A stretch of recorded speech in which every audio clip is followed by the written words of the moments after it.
Bana, karibu katika episode ya 3 ya kuzihesabu siku ambazo zimebaki kwenda kushuhudia kombe la dunia, lakini leo zimebaki siku 3. Yes, lakini katika hizo siku 3 kwa heshima ambayo niliweka ili kombe kama hivi.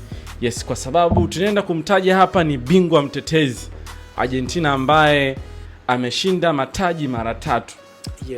Yes, kwa kumwangalia Argentina kwa kutokana na aina ya kundi lake lilipo, jinsi alivyokaa pale, na inatajwa kwamba kwenye World Cup hii timu Argentina wanatumia nafasi kwenda kumwaga Lionel Messi kwa sababu ndio itakuwa ni World Cup yake ya mwisho.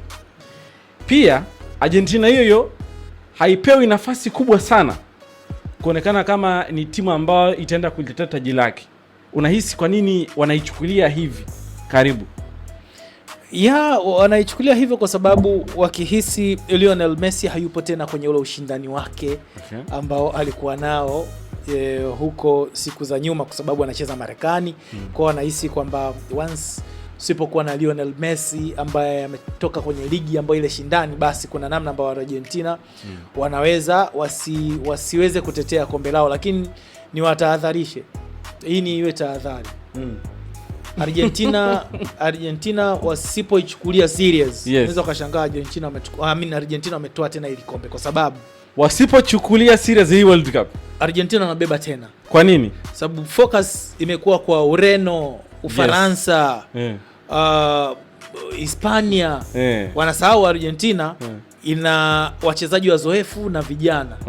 Na wanapambana, yani wanacheza kwa ajili ya Lionel Messi.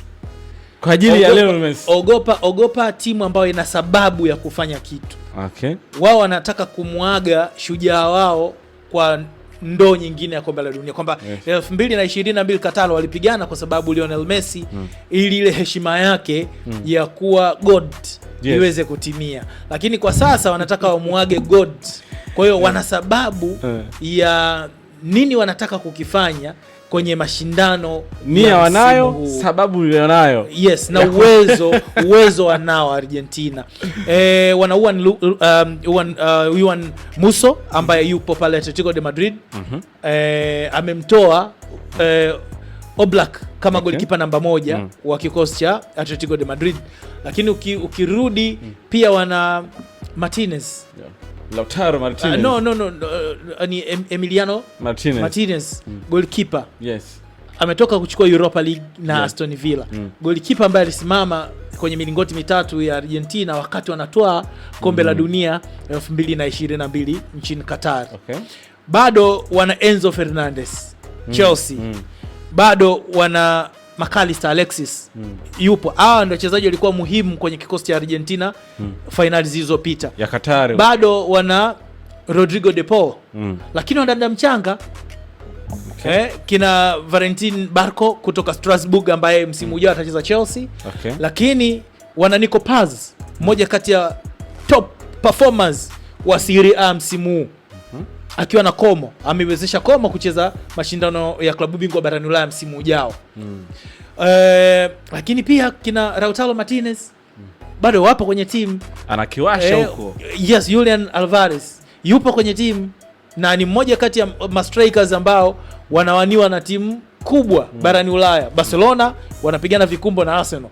Nani ambaye anaweza akafanikiwa kumtoa Julian Alvarez? Kwa hiyo kwa wachezaji mmoja wana, lakini usisahau wana God Lionel Messi kwenye timu. So experience ya baadhi ya wachezaji ambao wametumika kwenye World Cup iliyopita, uwepo wa Lionel Messi, uwepo wa vijana ambao wanatamani na wao washinde kombe la dunia wakiwa sehemu ya kikosi ambacho kimemwaga Lionel Messi. Namzungumzia Valentin Barco pamoja na Nico Paz. Wana kocha Lionel Scaloni, mmoja kati ya makocha vijana wanafanya vizuri sana kwenye timu za taifa. Kwa hiyo uwepo wa hizo sababu tofauti Argentina ni moja katika timu hatari zilizopo katika finali za kombe la dunia zinazofanyika Marekani, Mexico pamoja na Canada msimu huu ama mwaka huu. Japokuwa watu wanaichukulia kawaida. Kwangu mimi naona Argentina wana kila sababu ya kutetea taji lao na hata moja kwa moja kaenda akatoa kombe lenyewe. Tukirudi kwenye group lao, group J lilivyo, wana Algeria, Argentina na Austria na Jordan, triple A.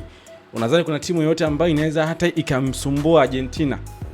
Kwenye hilo kundi Argentina anapiga wote. Argentina anapiga Algeria. Yes. Argentina anapiga Austria.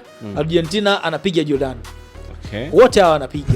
Kwa hiyo ijapokuwa mpira una matokeo ya kushangaza, still mimi ninaamini Argentina atavuka kwenye hilo kundi na anawezekana akawa na hata maximum points kwenye hilo kundi, kwa sababu sioni namna gani Algeria inamzuia Argentina, sioni namna gani Austria inaweza kuwazuia Argentina. Ijapokuwa Austria wana kocha Ralf Rangnick ambaye ni kocha mtundu kimbili. Kwa inawezekana akaokota kitu chochote na katika mechi dhidi ya Argentina. Lakini kwangu mimi naona Argentina ndio timu ambayo ina nafasi kubwa ya kuweza kuvuka kwenye kundi lao kutokana na uwepo wa Lionel Messi, wachezaji ambao wanafanya vizuri barani Ulaya. Lakini hao wachezaji wanaofanya vizuri barani Ulaya walikuwa sehemu ya kikosi ambacho kilitoa kombe la dunia 2022 nchini Qatar. Kwa mimi Argentina bado ni timu hatari sana kwangu mimi nayoiona. Sawa. Bana, hayo ni maoni ya Ayubu Mgando kama kawaida. Wewe kama mdau wa soka, drop comment yako na hisi Argentina licha kutokupewa nafasi kubwa sana, je, anaweza kwenda kutetea taji lake? Bana, tukutana katika episode ya 4 kama kawaida. Ayubu Mgando Masterclass.